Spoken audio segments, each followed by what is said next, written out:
fois, salutations fraternelles au nom de notre Seigneur Jésus-Christ. Dieu accomplit beaucoup de choses dans cette église. Sa présence et sa puissance sont ici. Et je le bénis personnellement pour cela. Amen. Je vous invite à tourner avec moi les pages de nos Bibles dans Marc chapitre 10. Marc chapitre 10. Nous allons nous pencher sur l'étude du passage qui va du 46e au 52e verset, même au 53e verset. Et il est question dans ce passage du récit d'une rencontre qui a changé la vie d'un homme. Et ma prière à Dieu ce matin, c'est que ta vie soit changée. Le message de ce matin a pour titre « Dieu est plus grand que ton problème ». Je dirais même que Dieu est plus grand que la somme de tous tes problèmes. Je dirais même encore que tu as un souci, mais je voudrais te faire comprendre ce matin que Dieu est plus grand que ton souci. Est-ce que tu peux regarder le frère ou la sœur que Dieu a placé ce matin à côté de toi? Regarde-le dans les yeux, dis-lui que frère, Dieu est plus grand que ton problème. Il est plus grand que ton souci. Dis-le avec conviction, Dieu est plus grand. Je vous dis la vérité, et c'est ce que nous allons voir ce matin. Dis-lui avec conviction que Dieu est plus grand que ton souci. Regarde, surtout celui qui ne sourit pas, c'est qu'il a des soucis. Alors, dis-lui que Dieu est plus grand que ton souci. Alors, parce que le Dieu de la Bible est plus grand que ton problème, parce qu'il est plus grand que ton souci, parce qu'il est plus grand que toutes les situations difficiles que tu traverses, l'objectif de ce message est de t'encourager à t'accrocher à lui et à continuer à espérer en lui. Et je répète, l'objectif de ce message est de t'encourager à t'accrocher à Dieu, peu importe ce que tu traverses, et à continuer à espérer en lui. Vous savez, frères et sœurs bien-aimés, que depuis la chute d'Adam, tous les locataires de la terre ont des problèmes. Tous, sans exception. Que ce soit ceux qui sont dans des palais de marbre, ou que ce soit ceux qui sont dans des bicoques, tous ont des problèmes. Amen. Certains ont des problèmes de santé,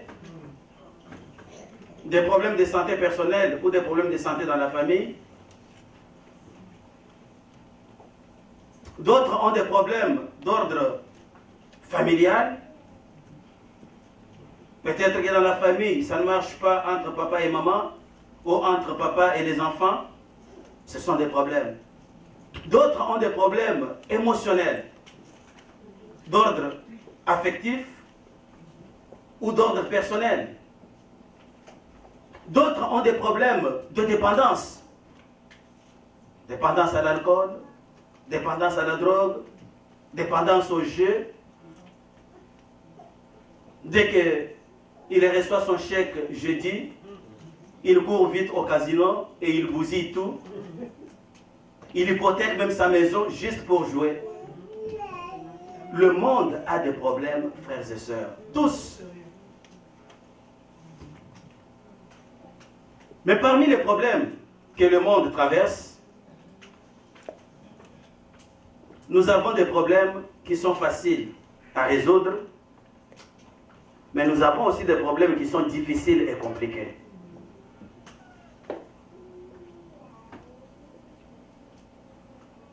Dépendamment des problèmes faciles ou des problèmes difficiles, nous avons deux types de réactions de l'homme. Et je m'attelle ici aux problèmes difficiles à résoudre, puisque les problèmes qui sont faciles, comme manger un hamburger, vous pouvez sortir 5 $, vous en mangez, vous résolvez le problème vous-même. Mais quand on a affaire à des problèmes difficiles, à des problèmes compliqués, nous avons deux types de réactions. Nous avons d'un côté la réaction de l'homme sans foi et de l'autre côté la réaction de l'homme de foi. Devant les problèmes compliqués, devant les problèmes difficiles, l'homme sans foi jette l'éponge et il désespère.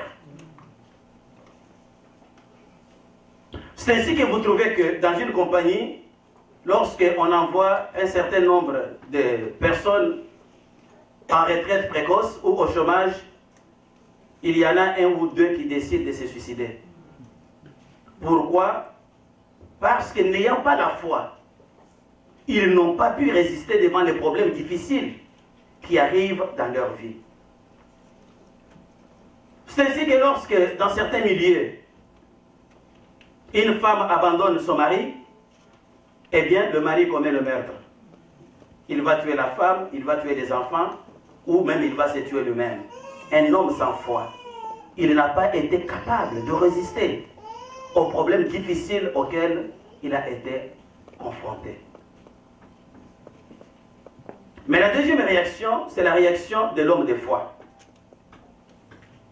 Devant les problèmes difficiles, devant les problèmes compliqués, l'homme de foi ne jette pas l'éponge. Il continue à espérer, même là où il n'est pas permis d'espérer. Et c'est ça la force d'Abraham. La Bible dit qu'Abraham a espéré, que espérant contre toute espérance, Abraham a cru. Qu'est-ce que cela veut dire? Cela veut dire que les conditions qui étaient les conditions d'Abraham étaient telles que s'il était demandé à l'homme du XXe siècle de se prononcer, tous devraient aller se cacher. Mais dans ces conditions, Abraham a continué à croire. Imaginez, frères et sœurs bien-aimés, qu'un Dieu invisible vienne vous rencontrer. Et ce Dieu invisible vous dit qu'Abraham, vous allez avoir un enfant. Vous êtes content que Dieu m'a visité et il m'a promis que je vais avoir un enfant. Une semaine se passe, une année se passe, il n'y a pas d'enfant. 2 ans passent, il n'y a pas d'enfant. 10 ans passent, il n'y a pas d'enfant. Pendant ce temps, vous devenez de plus en plus vieux. Vous regardez votre femme là, vous ne pouvez même pas rêver qu'une telle femme puisse porter encore le bébé. C'est-à-dire tous les organes qui portent les bébés ont déjà démissionné. Et tous les organes qui fabriquent les bébés ne sont plus en mode fonctionnel. C'est ça la vérité. Amen. Mais dans cet état-là, Abraham continue à espérer que parce que Dieu a dit, je crois que Dieu fera quelque chose. Et il est devenu notre Père dans la foi. Je vais te dire ce matin, mon frère, ma soeur, peu importe la situation difficile que tu traverses, peu importe la situation qui vit ta famille, peu importe la situation que tu vis au travail, retiens une chose, que le Dieu de la Bible, il est plus grand que ton problème et que lui seul est capable de te venir en aide. Alors descendons dans Marc chapitre 10.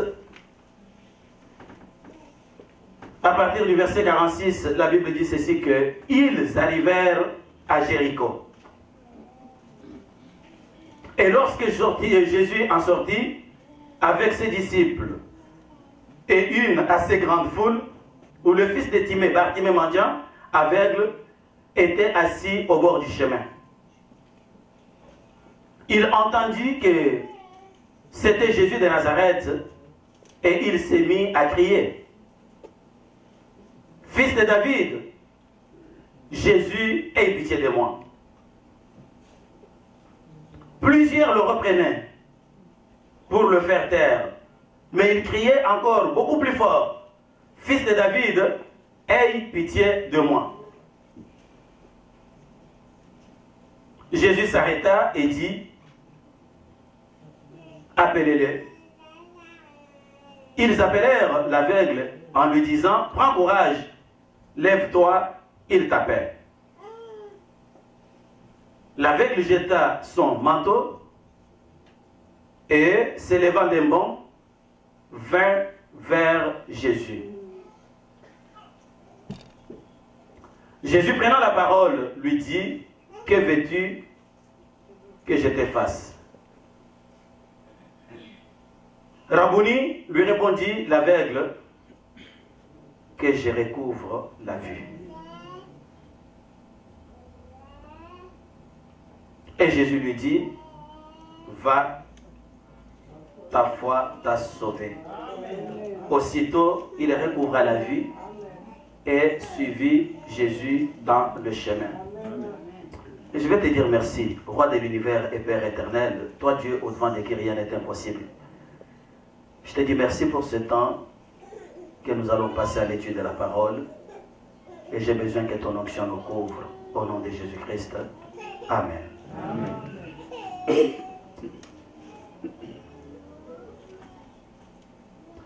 Nous venons de lire un passage qui est en fait connu de tous les chrétiens. Ce passage nous raconte le récit d'un homme dont la vie a été littéralement changée à la suite de sa rencontre avec Jésus-Christ. Cet homme s'appelle Bartimée. La Bible nous dit à son sujet 4 choses qui peuvent nous permettre de nous faire une idée sur ses conditions de vie, qui peuvent nous permettre de nous faire une idée sur la situation qu'il traversait. La première chose, la Bible nous dit que cet homme était aveugle. Deuxième chose, la Bible nous dit qu'il était un mendiant.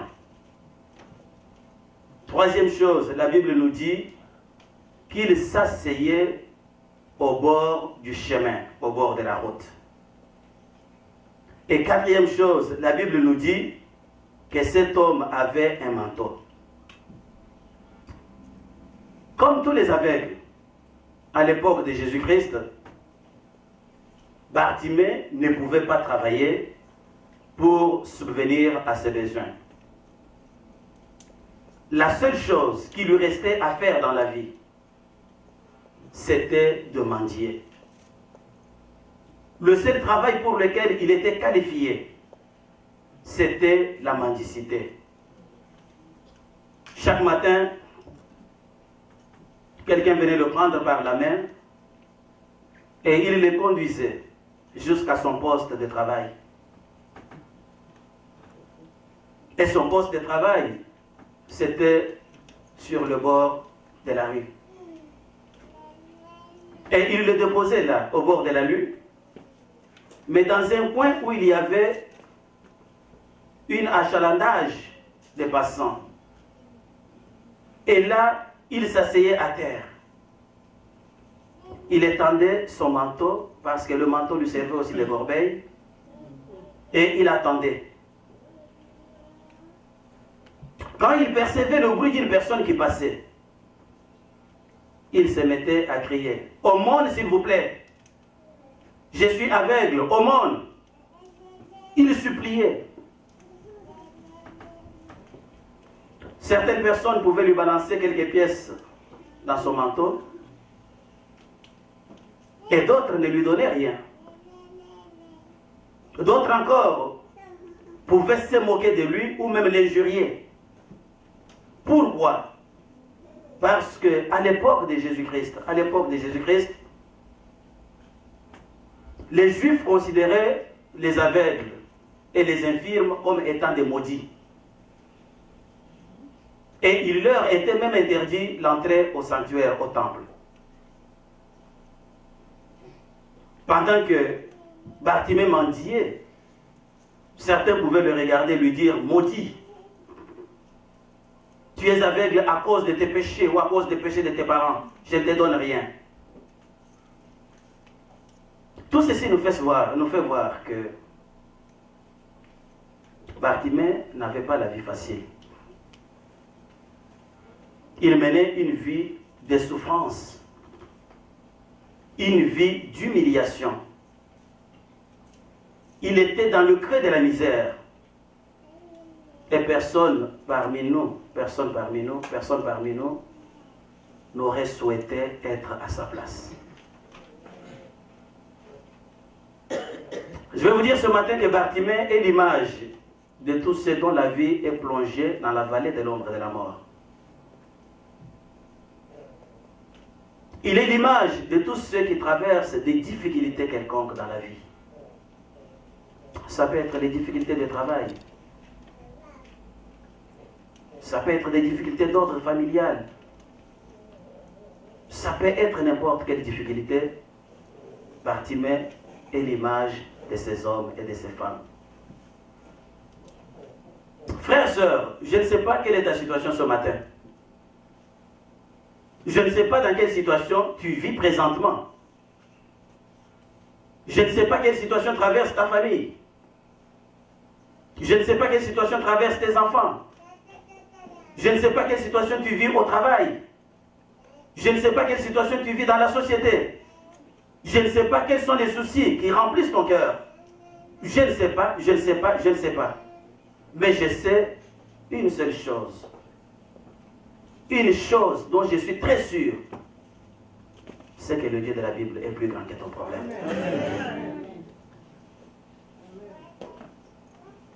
La Bible nous apprend, en revenant à notre histoire, qu'un jour, que Bartimée était assis au bord de la route en train de mendier, il a entendu un bruit inhabituel.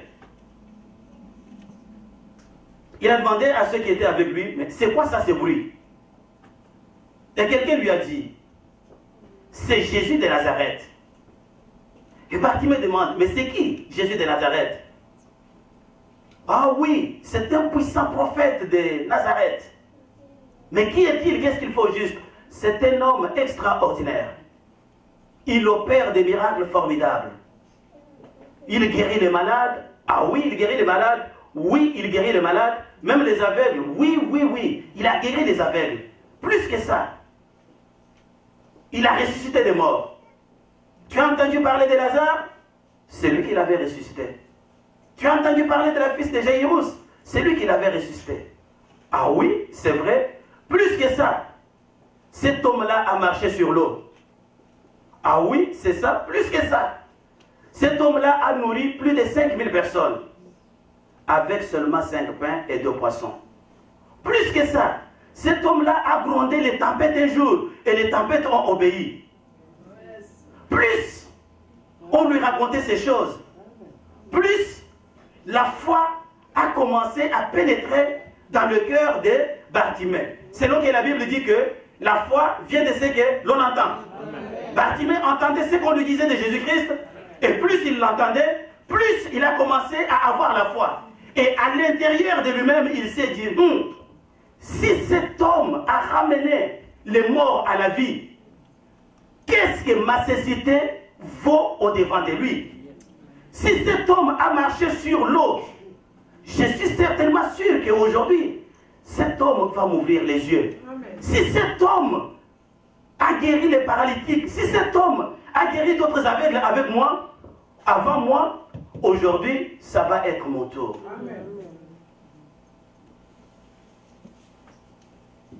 La suite de l'histoire nous montre que lorsque la foule s'est approchée de Bartimée, Bartimée a commencé à pousser des grands cris. Fils de David, aie pitié de moi. Fils de David, aie pitié de moi. La première chose que j'aimerais fixer dans votre esprit ce matin, c'est que dans la vie, nous devons développer l'habitude de crier à des bonnes personnes lorsque nous sommes dans le besoin. Je répète. Première chose, dans la vie, nous devons développer l'habitude de nous adresser à des bonnes personnes lorsque nous sommes dans le besoin. Dis à ton voisin, aie l'habitude de t'adresser à la bonne personne quand tu es dans le besoin.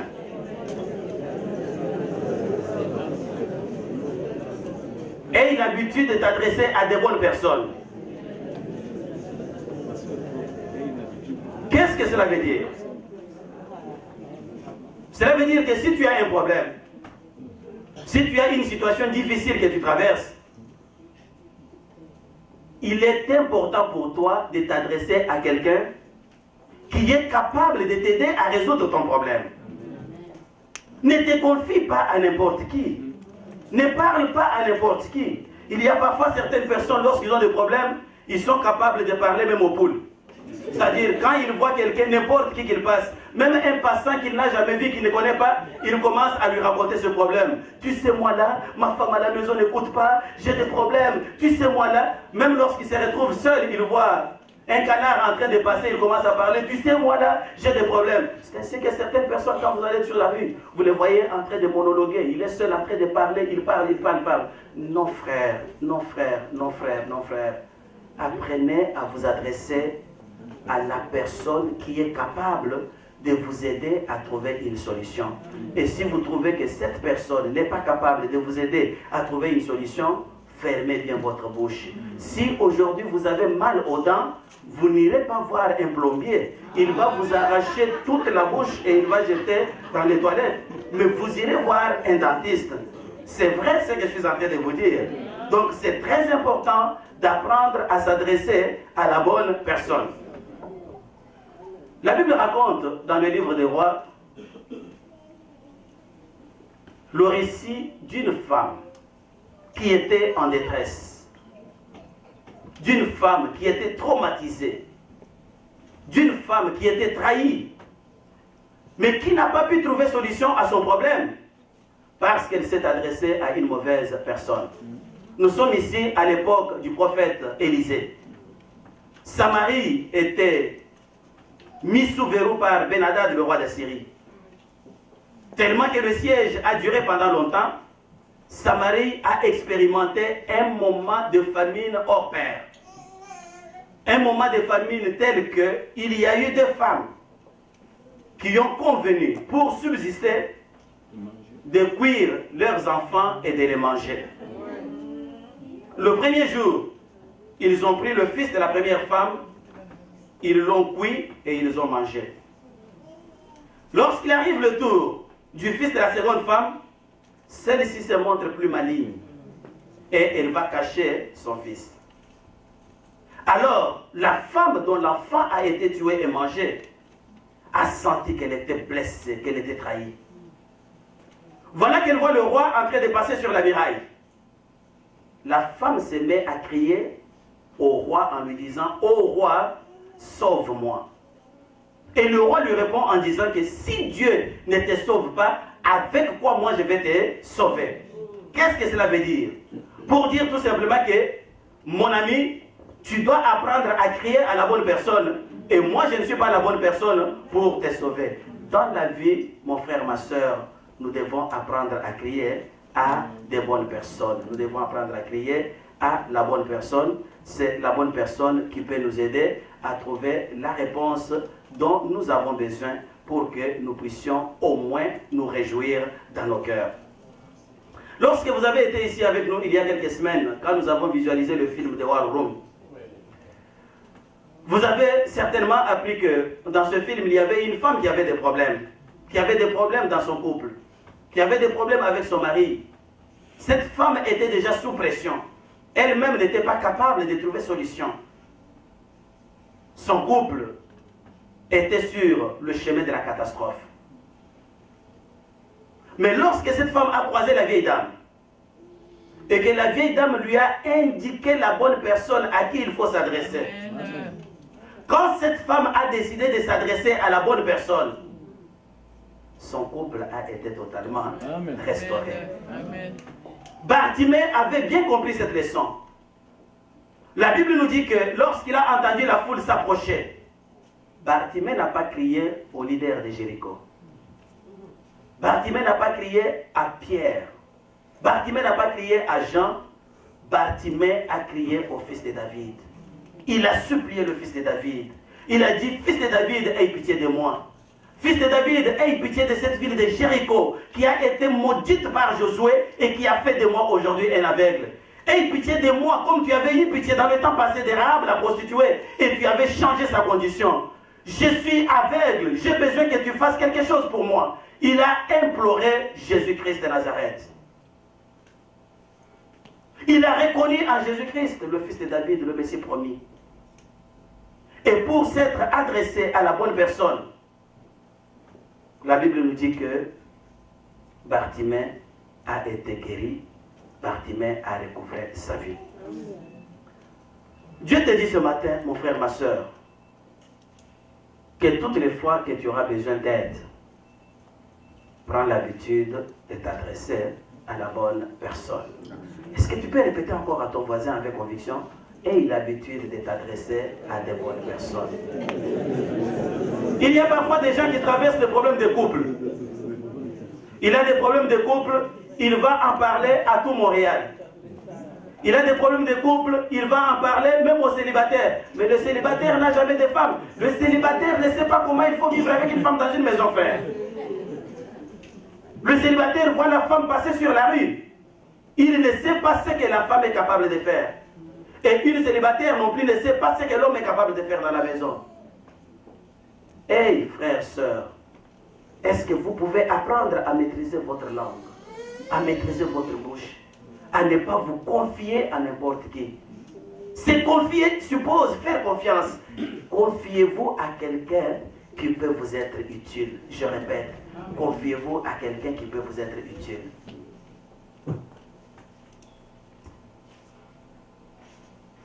Alors que Bartimée criait à Jésus-Christ, la Bible raconte que plusieurs personnes l'ont repris pour l'obliger à se taire.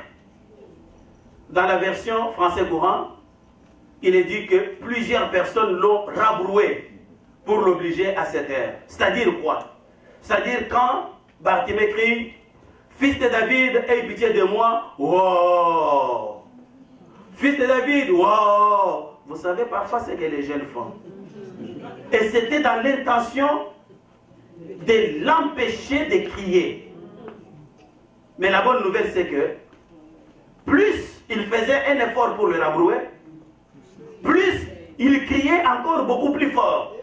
Fils de David, aie pitié de moi. Wow! Fils de David, aie pitié de moi. Wow! Fils de David, aie pitié de moi.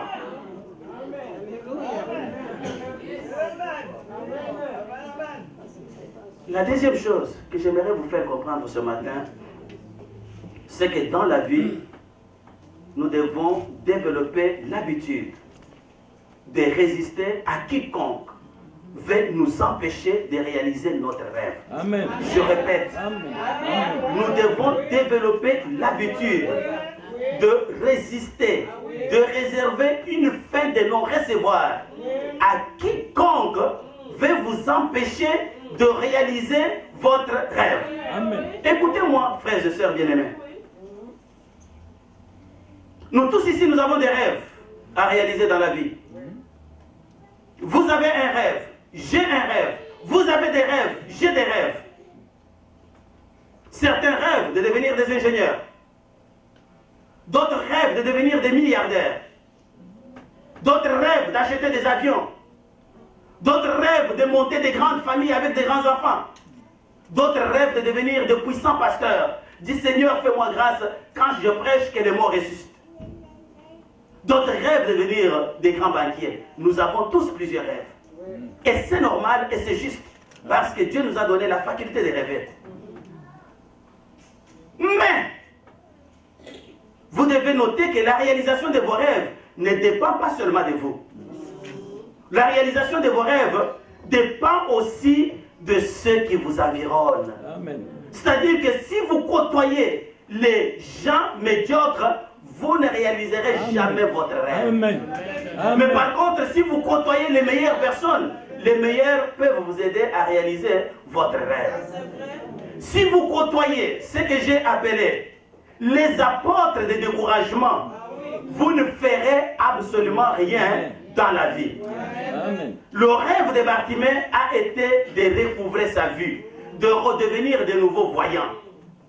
Mais voilà que lorsqu'il s'engage à crier vers la personne qui peut lui venir en aide, Il y a des gens qui n'ont ni part, ni héritage dans son rêve, qui se manifestent sur son parcours et qui veulent l'empêcher de réaliser son rêve. Et ces gens peut-être pouvaient avoir des raisons. Le premier groupe pouvait se dire que non, les cris de Bartimée nous dérangent. Hey, toi, tu es en train de nous déranger. Mais Bartimée ne s'est pas laissé faire. Même s'il est question de déranger une personne, pourvu que je réalise mon rêve, je vais accepter de la déranger, mon frère. Rappelez-vous que la femme qui avait la perte de sang, elle savait très bien que si elle touche un homme, cet homme va devenir impur. Mais cette femme avait son rêve. Son rêve, c'était de recouvrer la santé. Et elle s'est dit, même s'il est question que cet homme devienne impur, c'est son problème. Mais mon problème à moi, mon rêve doit se réaliser. Frères et sœurs, quand vous avez un rêve, ne permettez pas à quelqu'un de devenir un obstacle pour la réalisation de votre rêve. Même s'il est question que certaines amitiés dans la vie tombent, il faut qu'elles tombent pour que tu réalises ton rêve. Et si vous ne comprenez pas ces choses, vous allez vous associer avec des médiocres et les médiocres vont vous empêcher de réaliser votre rêve. C'est ainsi que vous risquez de mourir en laissant dans le tombeau tout ce que Dieu avait mis en vous pour réaliser. Très important, frères et sœurs, dans la vie, nous devons développer l'habitude de résister à tous les ennemis de votre destin. Vous avez un destin, mais rassurez-vous qu'à côté, il y a toujours un ennemi de votre destin. Ouvrez bien les yeux et empêchez-le de vous influencer. Je me rappelle qu'en 1995, j'avais un rêve de venir m'installer en Amérique du Nord.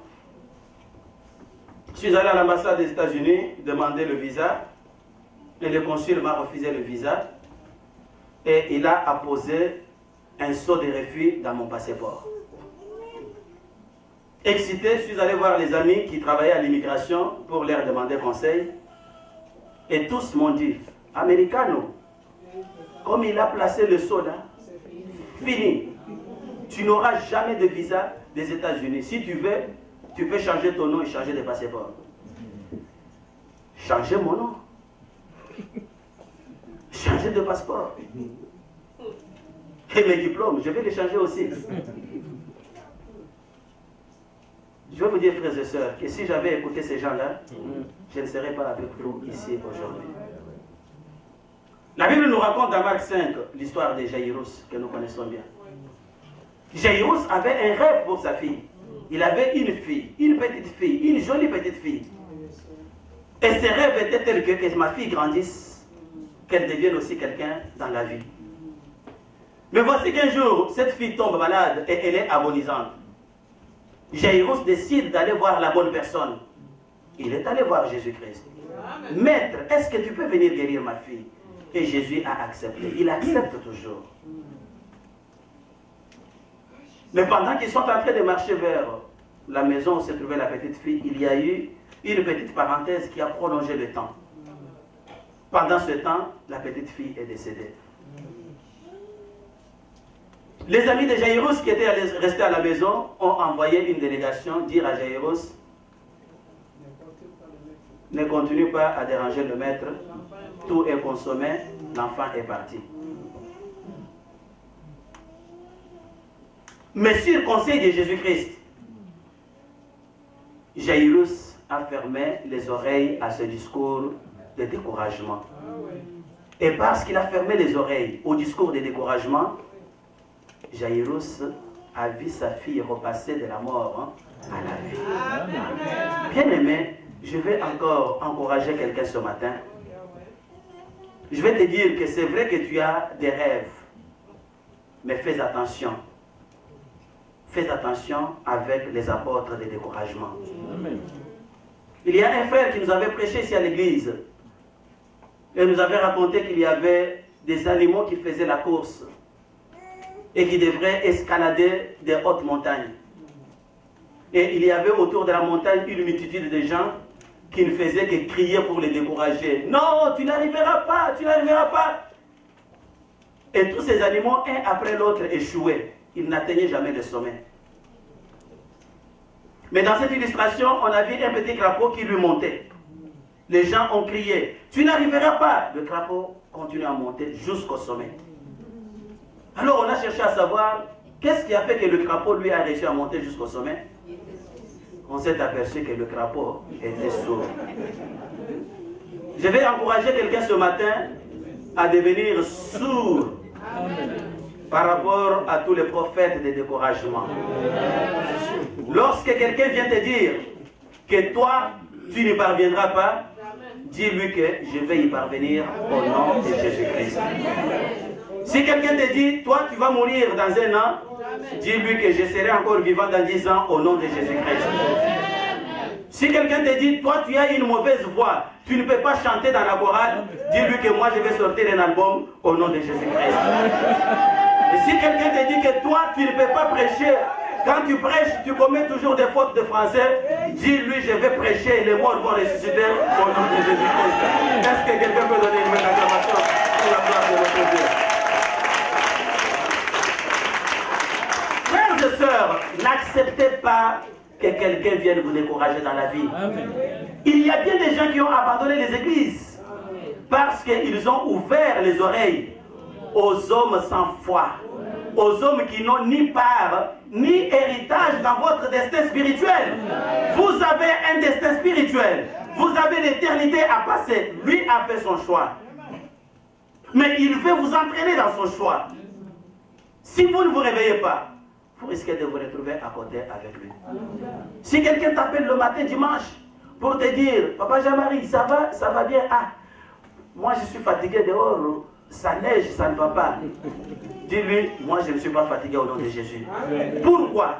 Parce que son projet c'est que, comme il est fatigué et qu'il reste à la maison, que toi aussi tu te fatigues. Et lorsque le pasteur va l'appeler, il dit, ah, ma pasteur, c'était grave. Beaucoup de gens sont absentés, même maman Hélène s'était absentée. Mais le projet, ce n'est pas ça que même maman Hélène s'est absentée. Le projet, c'est que c'est lui qui t'entraîne dans sa décision. Nous devons ouvrir les yeux et faire attention. Il est quelle heure je vais à l'église? Ah, écoutez, moi, je vais partir d'ici à 10h moins 10, etc. Non, c'est pour t'influencer. Frères, sœurs, faisons attention. Faisons attention, faisons attention. La troisième et la dernière chose. Tout est possible à celui qui croit. Dis encore à ton voisin, tout est possible à celui qui croit. Tout est possible à celui qui croit. La Bible raconte que lorsque Bartimée a crié à Jésus, Jésus l'a appelé. Il a dit, appelez-les. Je vais ouvrir une parenthèse. Quand Bartimée crie, c'est la foule qui le rabroue et l'empêche de crier. Mais quand Jésus l'appelle, c'est la même foule qui lui dit, prends courage, vas-y. Qu'est-ce que cela nous enseigne? Cela nous enseigne que les mêmes qui sont en train de te rabrouer aujourd'hui, ce sont les mêmes qui vont te supporter demain. Vous savez, lorsque Élisée suivait Élie le prophète, la Bible dit que les autres disciples d'Élie criaient sur Élisée, se moquaient de lui.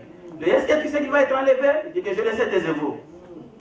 Mais quand ils ont vu Élisée prendre le manteau d'Élie, frapper et séparer les eaux du Jourdain, ils ont été les premiers à venir l'adorer, se mettre à genoux.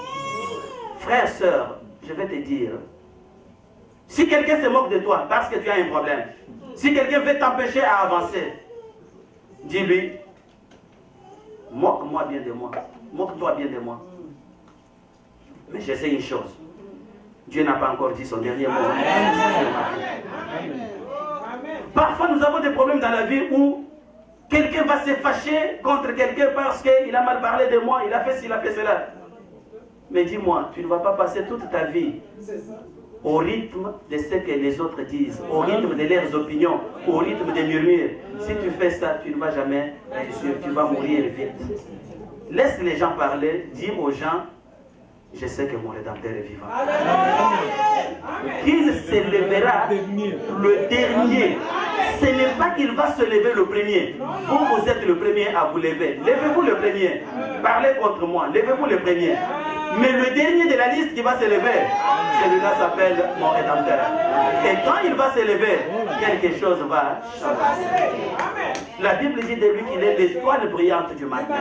Qu'est-ce que cela veut dire? Cela veut dire que lorsque toutes les étoiles ont brillé toute la nuit, il se repose. Mais quand le matin, toutes les étoiles sont fatiguées et commencent à disparaître l'une après l'autre, alors il apparaît et il brille plus fort que toutes les autres étoiles. Il est l'étoile brillante du matin. C'est à lui qu'il faut faire confiance. Voilà que lorsque Jésus dit appelez-le, on appelle Bartimée. Bartimée a fait quelque chose de formidable. La Bible dit qu'il a pris son manteau, il a jeté. Avant même de s'élever pour aller rencontrer le Messie. Et non seulement il a jeté le manteau, même les pièces de monnaie qui étaient déjà dans le manteau, il a balancé ça à la poubelle. Ça, c'est la preuve de la foi de Bartimée. Je vais m'expliquer. Au temps de Jésus, ou au temps biblique, le manteau ou le vêtement pouvait servir à plusieurs usages. Outre le fait de couvrir pour cacher la nudité ou pour protéger contre l'intempérie, le manteau était aussi un signe révélateur de la position sociale de quelqu'un ou de son métier. À titre d'exemple, Saoul avait un manteau qui était le signe de son autorité royale. Élie avait un manteau qui était le symbole de son autorité prophétique. Mais dans le cas de Bartimée, son manteau était le symbole de son appartenance à l'ordre professionnel des mendiants. Alors, exactement comme ce que nous voyons aujourd'hui avec le militaire. La tenue militaire est le symbole d'appartenance aux forces armées. Alors, le manteau de Bartimée, c'était sa tenue de travail. La tenue qu'il identifiait comme étant membre de l'ordre professionnel des mendiants. Alors, si aujourd'hui sur le champ de bataille, un soldat décide de déserter, la première chose dont il va se débarrasser, c'est sa tenue. Parce que c'est par sa tenue qu'on va l'identifier qu'il est militaire. Même s'il est capable de se sauver en sous-vêtements, il va se sauver en sous-vêtements, mais pourvu que la tenue soit jetée à la poubelle. De même, lorsque Bartimée décide de jeter à la poubelle son manteau, avant même d'aller répondre à l'appel de Jésus, cela nous indique clairement qu'il vient de prendre une grande décision. Qu'il vient de prendre la décision de quitter l'ordre professionnel des mendiants. C'est-à-dire qu'il vient de prendre la décision d'abandonner le métier de mendiant. Mais ça, c'est avant que le Fils de l'homme ne parle sur lui. C'est par la foi qu'il a décidé, qu'il a compris que parce que le Fils de David m'a appelé, c'est qu'aujourd'hui, moi, je quitte la carrière de mendiant. Ce n'est pas tout. Bartimée n'a pas été mendiant par choix. Il a été mendiant par nécessité. Je répète, Bartimée a été mendiant par nécessité. C'est-à-dire quoi? C'est parce que Bartimée a été aveugle qu'il a été condamné à devenir mendiant. En d'autres termes, si Bartimée n'avait pas été aveugle, il n'aurait pas non plus été mendiant. Or, nous voyons Bartimée jeter le manteau de la mendicité et abandonner la carrière de mendiant. Cela nous fait comprendre que prophétiquement, Bartimée était rassuré dans son cœur que avant de me lever pour aller voir le Fils de David, moi aujourd'hui je dois recouvrer ma vie. C'est-à-dire l'aveuglement tombe aujourd'hui. Donc par la foi, Bartimée était déjà convaincu que ce jour-là, il allait encore voir le soleil. Est-ce qu'il y a quelqu'un qui est avec moi? Est-ce qu'il y a quelqu'un qui comprend que tout est possible à celui qui croit? Bartimée a cru, alors tout était devenu possible pour lui parce qu'il était convaincu que avec le Fils de David qui m'appelle aujourd'hui, demain je vais cesser d'être mendiant. et que ce soir, moi Bartimée, je vais revoir le soleil. Et parce que je vais revoir le soleil, c'est que je vais désormais travailler de mes propres mains. Parce que je vais travailler de mes propres mains, c'est que désormais, je ne serai plus mendiant. Parce que je ne serai plus mendiant, alors ce manteau ne me sert à rien. Hop, manteau dans la poubelle. Est-ce que quelqu'un peut donner une interprétation?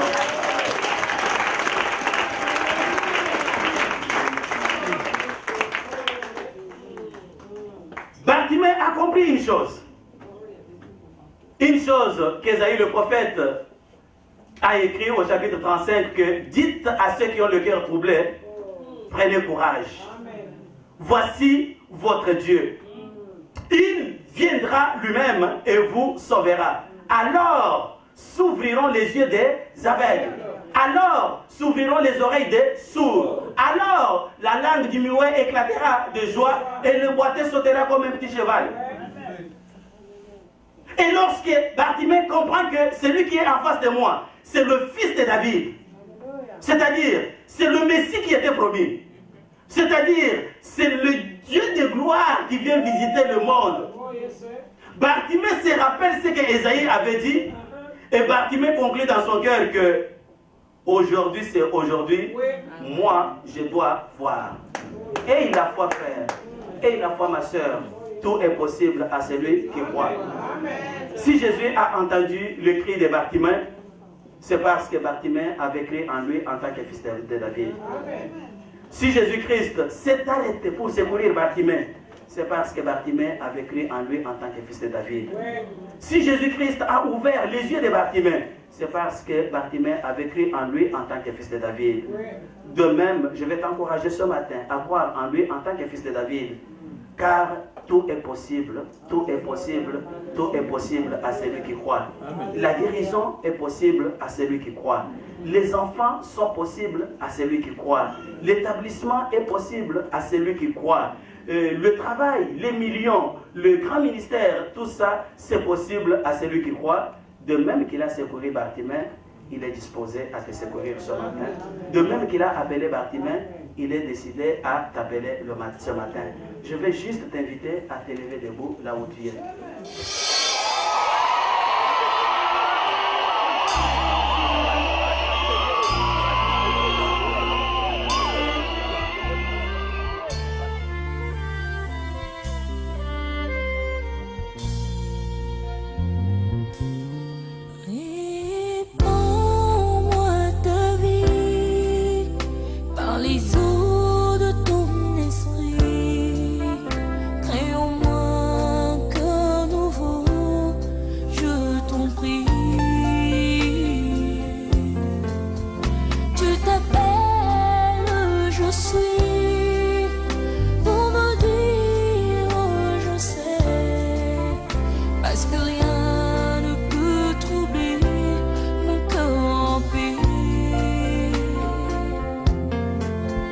S'il faut que